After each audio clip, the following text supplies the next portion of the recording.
My name is Gerald Cartwright. I go by the name of Jerry, and my rate is Radioman Master Chief, qualified in submarines. And then I got orders to from there to Naval Air Station Atsugi, Japan, which is a mostly what they call brown shoes in the Navy, air type people. So I spent 2 years in Japan, very happy with my tour there too. Well, it was kind of about 2 weeks before I went to Japan, I married my second wife. She was in the Navy, and we thought at the time when we got married, I had orders to Japan, we thought that she could get transferred to Japan because she was my dependent. Come to find out, because my orders were effective before we were married, she couldn't get government transportation to Japan. So if she went over there, we'd have to pay for it. And being at the time, I guess I was second class, so I just made first class. Didn't make a lot of money back then, a couple $100 a month, so we couldn't afford to bring her over. So the first, I spent 2 years over there, and she was here in the United States. So, and she was pregnant when I went over. So back then too, the waves, women in the military could not be in the military if they were pregnant. So they discharged her. She went back to New York, where she's originally from. She worked there for 2 years while I was in Japan. But in Japan it was kind of enjoyable. About that time, President Kennedy took office, and they got interested in the fitness of the military. So they started having practical training for all the military. You had to run, do push-ups, exercises, things like that. So we used to go out and play volleyball at lunchtime, and that's how we got our exercise. We also had a softball team we played in. And I volunteered to coach a Japanese Little League team while I was over there. So that was very fun, very interesting, and I enjoyed it quite a bit. My duties basically, I was first class at the time. I had a chief when we first went over there, but he was soon transferred, so I was the leading radioman. And the company, or the air squadron that I was assigned to, VR-21, did what they called carrier onboard delivery, which was take passengers, supplies, and mail to the carriers for distribution to the fleet. So I flew out a couple of times on that to some of the carriers and got cat shots and deck launches and what have you. Where I was at there at Atsugi, Japan, was kind of away from all of the war memorials per se, but I did get around, got up to Mount Fuji, spent some time up there, got some good photographs, some of the Buddhas around the country, into Tokyo, down in the Ginza, stayed at the Daiichi Hotel, Daiichi, which is #1, and just more or less visited around the country. We had a interesting thing happened while I was with VR-21.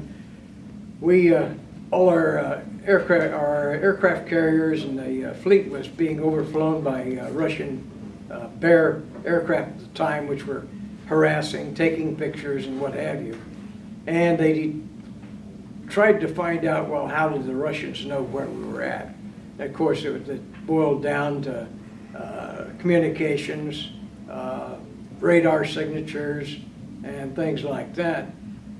All they would do is just basically launch aircraft and just kind of fly and try to escort them out of the air. But the Soviets at the time, they were just about like they are now. They're kind of hard-headed, you know, and they would do what they wanted to do.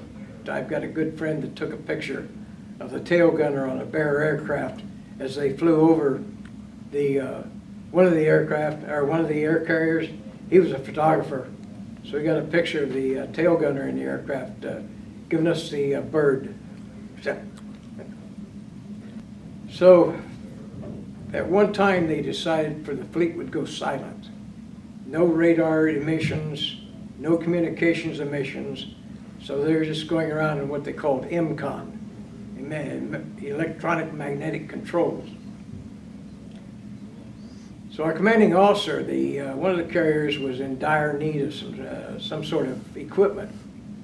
So our commanding officer says, we know where they were at 12 hours ago, and we know where they're headed.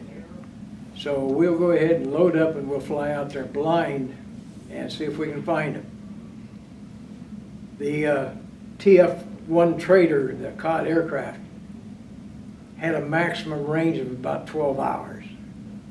So he was going to fly out for 6 hours or under 6 hours. If he didn't find them, turn around and come back. So he got out there at the 6-hour point. He still hadn't found them. So he decided to push for another hour and see what he could do, feather some engines or whatever, coming back. So about the 7th hour, he finally found them, landed, delivered the supplies, fueled up, and came back in. So he was basically flying blind, and he could have gone down too. So it's quite a time. And from there, I came back to San Diego to the Naval Communications Station. Spent 2 years at NAVCOM San Diego. Well, it was a good experience because I got back to my wife. While I was in Japan, I went online. Somehow or other, I got wind of I could order a new car, and I ordered a 1963 Volkswagen. Picked it up in San Francisco, drove back to my home in Kansas. My wife and her mother flew to Kansas, and we were reunited in Kansas. So we packed up all the stuff that we had into that 63 Volkswagen, including an ironing board, and drove back to San Diego. And then I reported aboard NAVCOM San Diego. I started out just as a section leader in the communication spaces. Basically, my job was to check incoming messages for content and make sure that they got routed to the right people. Then later on, I went into a different section and became what they called a tech controller, which was patch panels and crypto equipment, basically communicating with the fleet and with other comm stations around the world, making sure we had good communications and directing the communications there. Well, basically it was what they called not online, it was, I can't remember the term they used at the time, but crypto machines that you put the information data in, and they would take the encrypted information and print it out as a clear message that you could read. Back before that, they would do a code, a 5-letter code. And you'd copy the code, then you'd take the old, what they called a KL-47, which was developed back in World War II, at the end of World War II, put some